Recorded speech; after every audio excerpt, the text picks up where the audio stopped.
Hey guys, we're about to go see a movie, and of course, I'm with the fabulous Kayla. Say hi, Kayla. Hi. Wait, say hi again. There you go. So that I have you in the picture. Me and her are going to go see Captain Marvel tonight. And I'm really excited about seeing it, but I'm seeing it with Kayla, so that means that we're running late, as always. I'm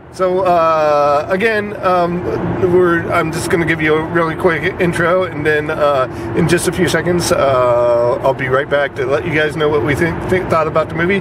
But that's it. That's the intro, and I'll talk to you in just a few seconds. See you, bye.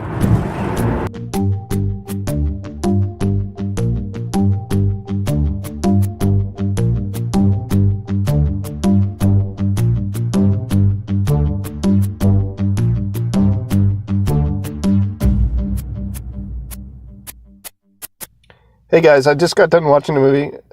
That's not entirely true.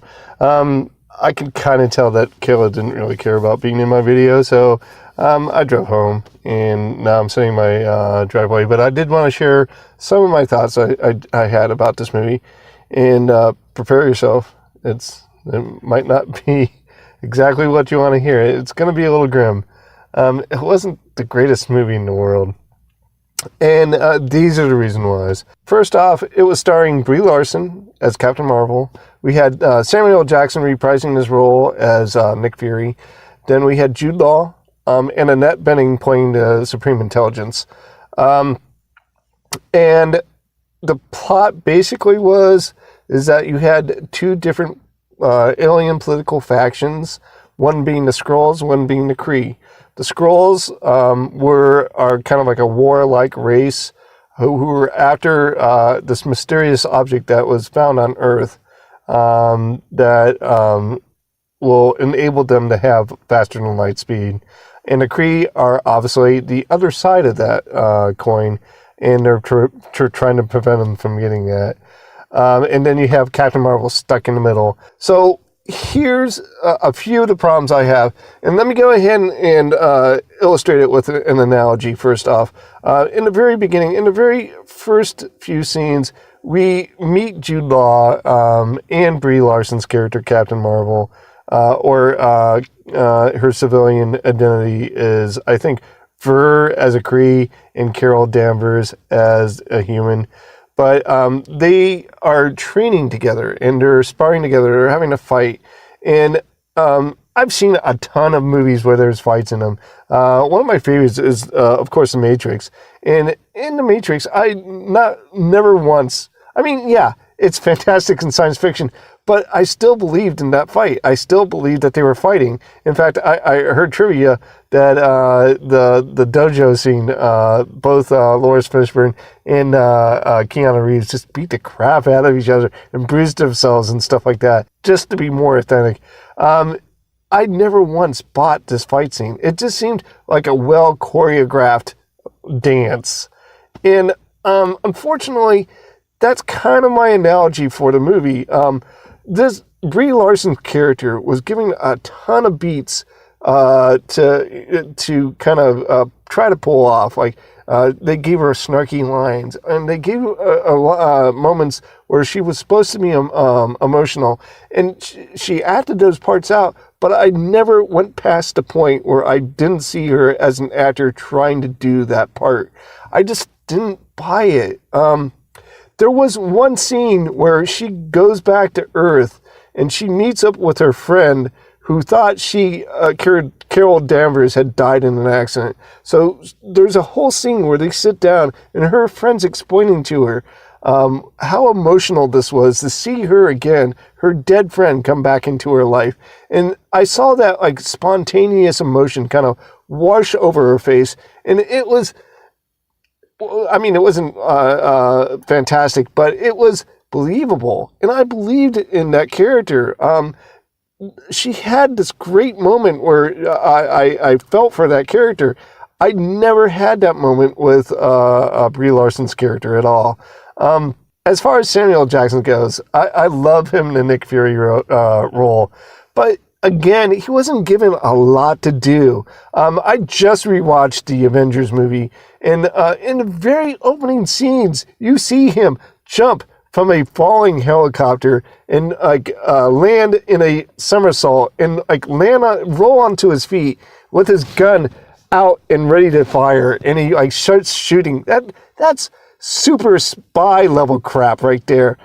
He never got those moments in this movie. He was kind of unutilized and kind of wasted.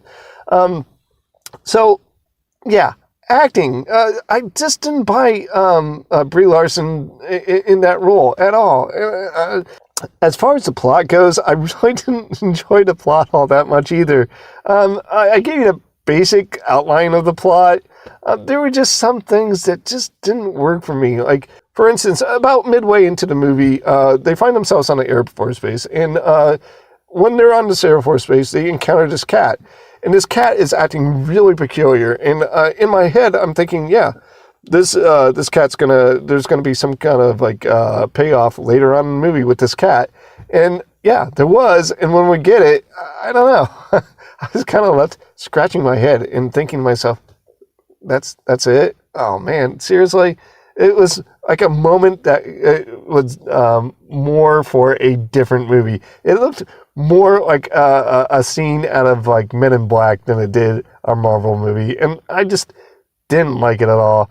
And not only that, but I know a lot of people have been waiting for that one moment where Nick Fury, in the beginning of the movie, has both working eyes, and we're all waiting for that one moment where he very tragically loses sight in one of his eyes. And all the way throughout the movie, they keep on teasing us with reasons why he's going to lose that eye. And every single one of them is a false start. And yeah, I enjoyed that aspect of it. I thought it was fun and funny. But when he finally does have that incident where he does lose his eye, again, I'm left scratching my head and thinking to myself, that's it? That's all we get? Yeah, again, I didn't enjoy it. And the third thing that I would that I didn't like about the movie, and this is extremely nerdy, and it really doesn't have to do much with the movie, but I remember way back when I read like the first 100 issues of the Fantastic Four, way back in 1961, issue number 2 of the Fantastic Four, we get to meet the Skrulls. And the Skrulls were this kind of warlike race that is just bent on world domination. The more we learn about the Skrulls, the more they just become these like two-dimensional characters, these like evil, conquering aliens, and that's their whole goal, is just to spread their empire throughout the universe. And in this movie, they mess around with that history. And I like my Skrulls two-dimensional. I like them being the cardboard cutout bad guys. I don't want to change my Skrulls in any way. And they kind of did. They messed around with that history, and I just didn't like it. It bugs me. And that's the third reason I didn't particularly like this movie. It just didn't do it for me. So that's it. That's my complaints about the movie. It was just not well acted. The plot had a couple of things that irritated me about it, and the Skrulls, they just changed the Skrulls too much for me to actually enjoy it. So that's it. We're gonna score the movie and move on with my life. The score on 100, I would have to give it a 70. Here's my recommendation. I know later on this year we're getting the Disney app. We're getting a bunch of new Marvel shows, and we're also getting a bunch of Star Wars shows on that app. But we're also getting a lot of the movies, and I'm pretty sure, if I read correctly, Captain Marvel is going to be the first movie that's going to be released on the Marvel or the Disney Plus app. I would just wait for that Disney app to come out.